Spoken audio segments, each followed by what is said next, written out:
থাকতে হবে, সাথে সাথে তথ্য প্রযুক্তি সংক্রান্ত বিষয় আমাদেরকে জানতে হবে। এই যে আমরা এখন দেখছি যে মোবাইলে ভিডিও করছে, এই প্রযুক্তিটা কি আমরা যদি না জানি এটা ব্যবহার করতে পারবো?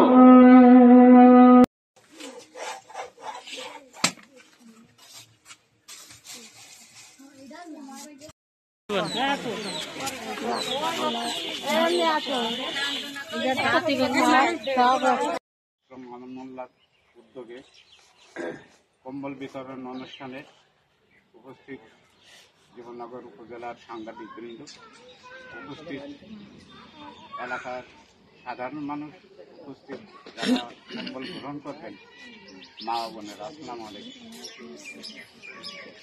সব শুনলেন, অনেক কথা শুনলেন। আমি এখন অনেক কথা বলতে গেলে আপনারা বিরক্ত বোধ করবেন।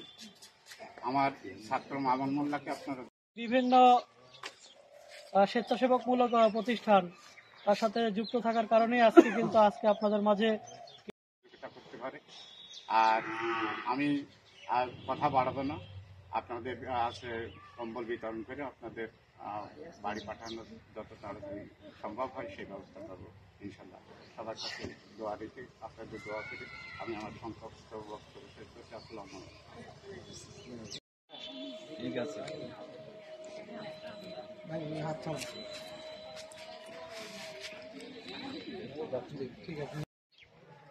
আর আমার পরিচয় হচ্ছে, আমি সাংবাদিকতা করি বাংলা টিভি এবং ইন্টারনেট। কিন্তু কিছু নেয় আবার কিছু দেয়, গিভ অ্যান্ড টেক। তো এখানে এরা বলছে না আমরা খালি দেব, তো এই জন্য তাদেরকে ধন্যবাদ। তবে আমি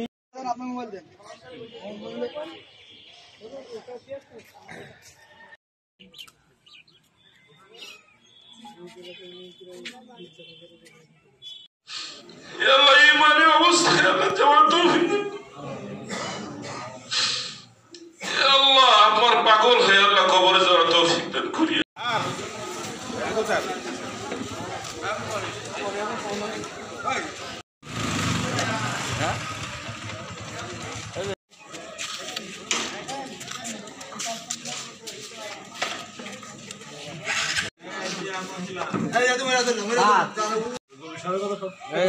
আমার শালা ভাই বলো 600 লিখো, আচ্ছা 500 লিখো না, 600 লিখো লিখে তোমার তাহলে আছে এই 500 আছে তো।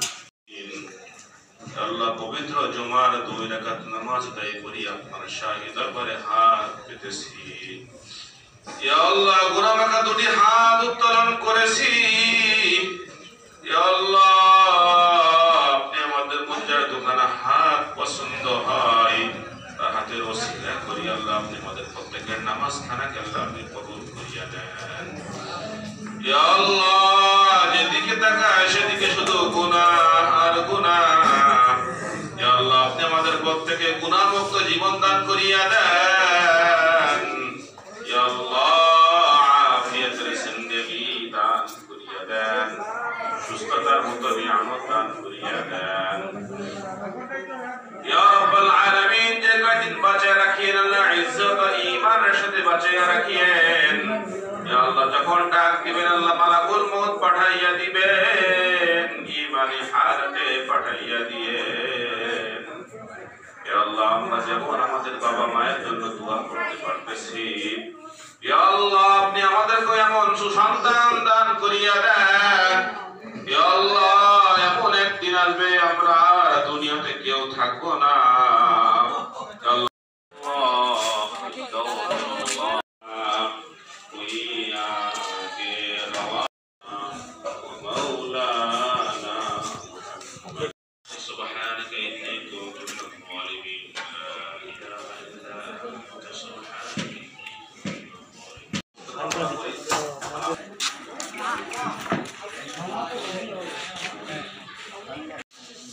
يا رب العالمين يا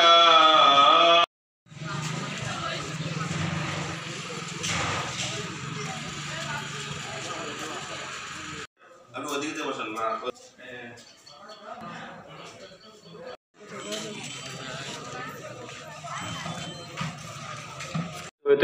হয়েছেন।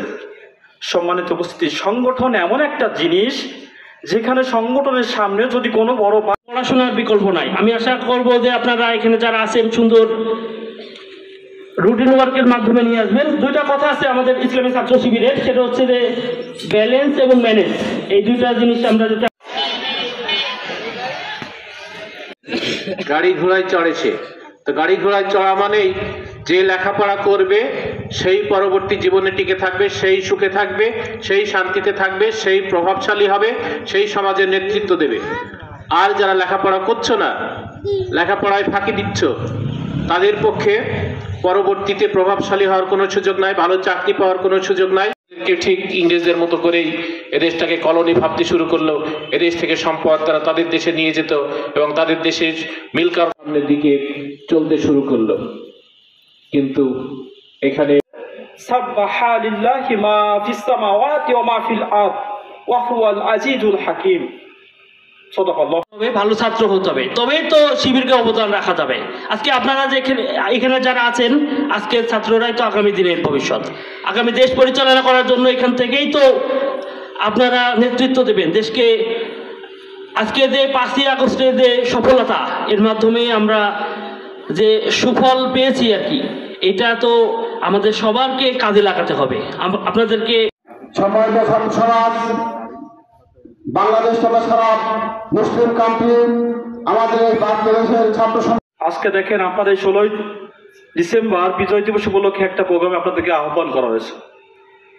আপনাদের লক্ষ্য ভেদ করে এইভাবে নানা রকমের অত্যাচার নির্যাতন পাকিস্তানি গোষ্ঠী থেকে আমাদের উপরে চলে আসে এবং তারপর থেকে আবারও আর একটা যুদ্ধের দাবানল যে বেজে ওঠে।